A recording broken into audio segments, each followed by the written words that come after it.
What if everything you know is actually preventing you from learning what you need to know? What if your expertise has become your prison and your past successes are blocking your future growth? Bruce Lee discovered this truth the hard way, and it nearly cost him everything. The moment he understood it, he became unstoppable. Today, you'll learn why emptying your cup might be the most important thing you ever do.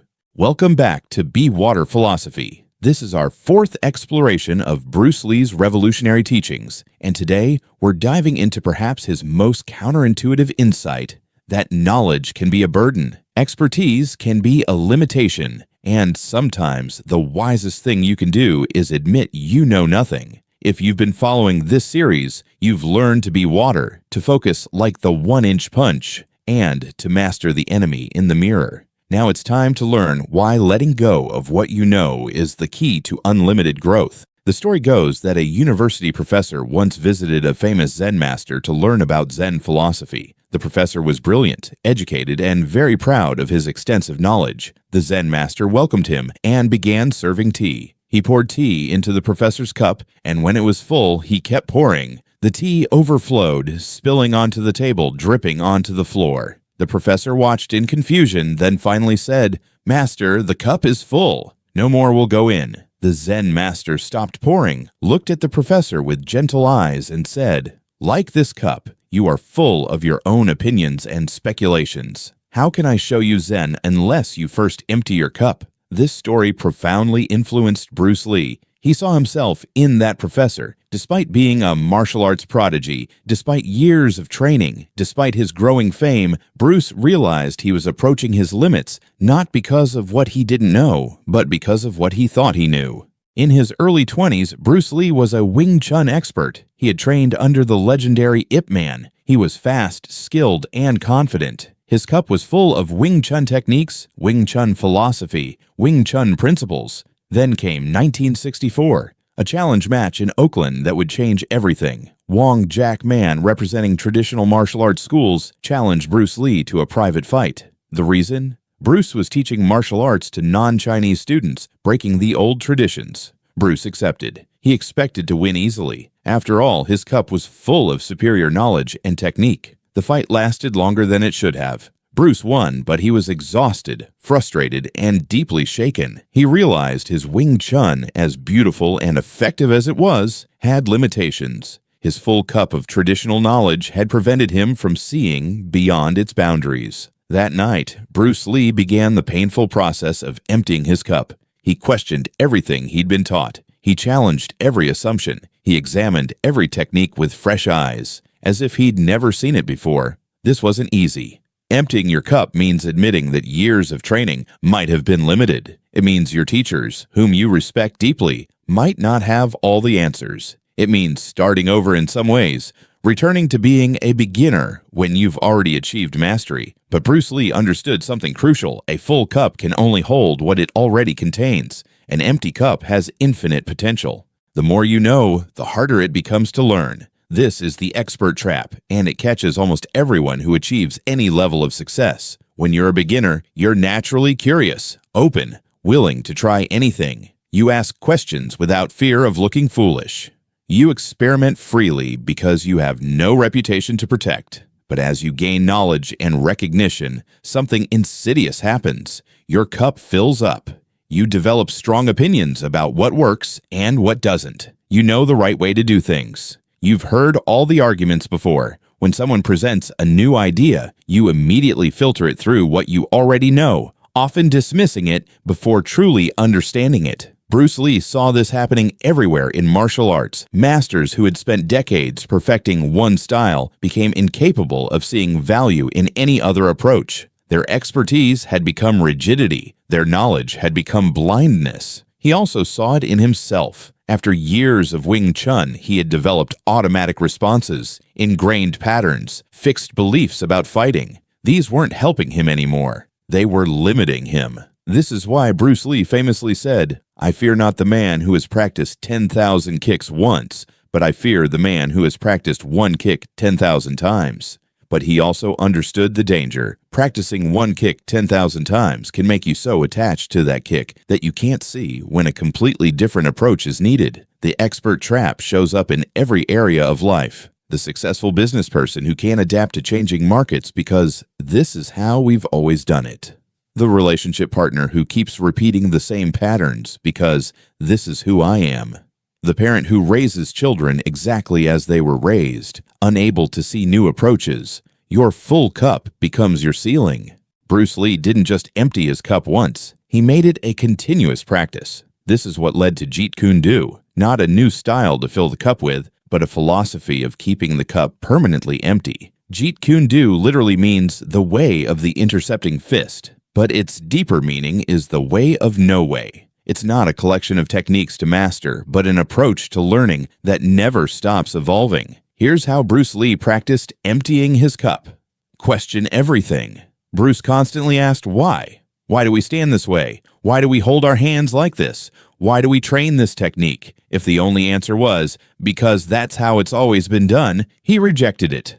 Seek disconfirming evidence. Most people look for proof that they're right. Bruce actively looked for proof that he might be wrong. He sought out fighters with different styles. He studied approaches that contradicted his training. He welcomed being challenged. Hold beliefs lightly. Bruce treated his own ideas as hypotheses to be tested, not truths to be defended. When something didn't work, he discarded it immediately, no matter how much time he'd invested in it. Embrace being wrong. Most experts hate admitting mistakes because it threatens their identity. Bruce saw being wrong as information, as a gift that showed him where to grow next. This unlearning process was painful. He had to let go of techniques he'd spent years perfecting. He had to disappoint teachers who expected loyalty to their methods. He had to accept that some of his past success came from approaches he now needed to abandon. But this process freed him. Without a full cup of the right way, he could absorb useful knowledge from anywhere. Boxing, fencing, philosophy, dance, science. He became a learning machine, constantly evolving, never static. You don't need to be a martial artist to apply the empty cup principle. Here's how it translates to everyday life.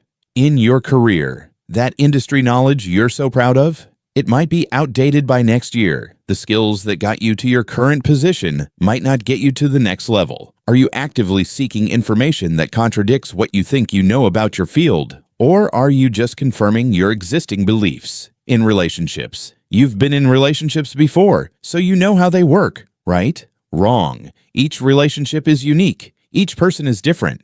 Approaching a new relationship with a full cup of assumptions from past relationships guarantees you'll miss who the person actually is.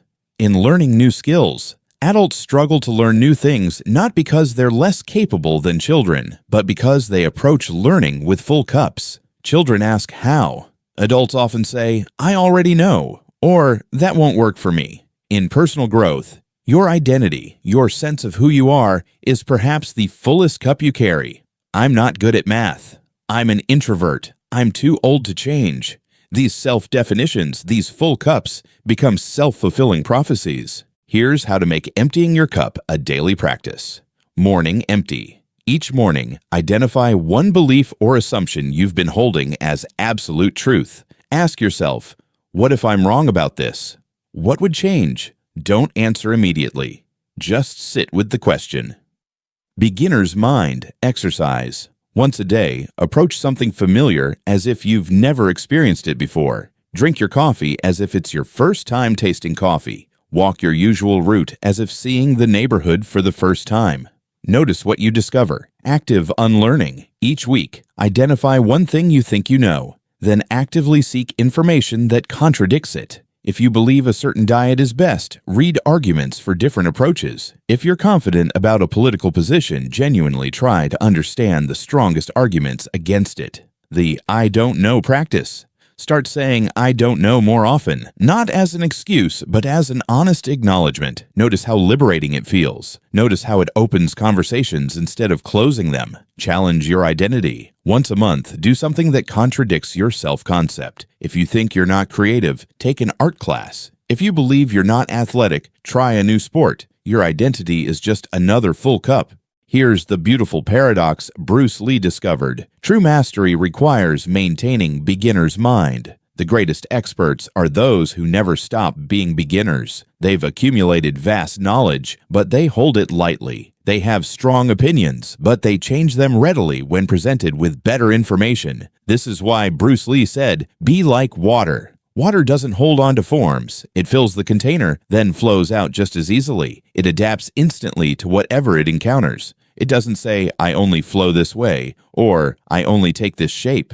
Your cup doesn't need to stay empty forever. You can fill it with knowledge, experience, and wisdom, but you must be willing to pour it out, to question it, to let it go when something better comes along. This creates an upward spiral of growth. You learn, you empty. You learn more, you empty again. Each cycle makes you wiser, not because you accumulate more knowledge, but because you become more flexible, more adaptable, more open to truth wherever you find it. This week, I challenge you to actively empty your cup in one specific area of your life. Choose something you consider yourself knowledgeable about. Your profession, a hobby, parenting, relationships, health, whatever. Something where your cup feels full. Then spend a week approaching it with beginner's mind. Ask basic questions you think you already know the answers to. Seek out perspectives that contradict your current understanding. Notice where you feel defensive. That's your full cup protecting itself. Most importantly, try saying, "I don't know," and meaning it. Try "teach me" when you're tempted to say, "I know." Try "that's interesting" when you're tempted to say, "that's wrong." Share your experience in the comments. What did you choose to empty your cup about? What surprised you? What was difficult about it? If this exploration of Bruce Lee's learning philosophy resonated with you, subscribe and hit that notification bell. Next week, we're diving into another powerful concept, the warrior's rest. Why doing nothing might be your most productive practice. Until then, remember, the cup that's already full cannot receive anything new. Your greatest knowledge might be what you're willing to forget. Your deepest wisdom might be admitting how little you truly know. Empty your cup, and the universe can fill it with wonders you never imagined.